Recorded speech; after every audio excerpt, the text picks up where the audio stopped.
Friends, వాయినం ఎట్లా ఇచ్చుకోవాలో చూపెడతా. ఉన్నంతలో ఇచ్చుకోవచ్చు, ఎలా ఇవ్వాలో చూపెడతానండి. జాకెట్ పీసులు రెడ్ గ్రీన్ ఏ కలర్ ఇచ్చినా ఓకే. నేనైతే రెడ్ను గ్రీన్ ఇస్తున్నా. ఇక సోంపు, పసుపు, కుంకుమ, పువ్వులు, గాజులు,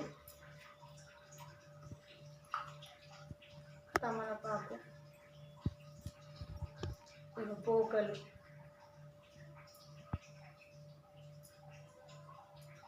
విషయాలు, ఇవి అట్టిపళ్ళు. ఒక్కటి అసలే ఇవ్వద్దండి, 2 ఇవ్వాలి.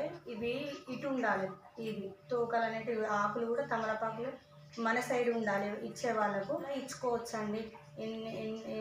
మళ్ళీ ఒక్కొక్కరు గిఫ్ట్ కూడా ఇస్తారు. గిఫ్ట్ ఉన్న వాళ్ళైతే ఇచ్చుకుంటారు, ఉన్నంతలో ఇచ్చుకుంటే సరిపోతుంది.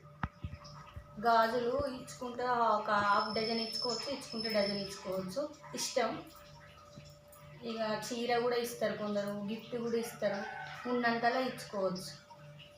బొట్టు పెట్టి మంచిగా వచ్చిన ముత్తైదో బొట్టు పెట్టి పసుపు పెట్టి అక్షంతలు ఆమెకి ఈ వాయినం ఇచ్చేటప్పుడు ఇత్తినమ్మ వాయినం పుచ్చుకుంటున్నమ్మా అని ఆమనాలి. అప్పుడు కాళ్ళకు మంచిగా పసుపు పెట్టి అక్షంతలు ఇస్తే వాళ్ళకు కాళ్ళు మొక్కాలి. Okay, bye. మరి మీకు నచ్చితే కామెంట్ లైక్ చేయండి.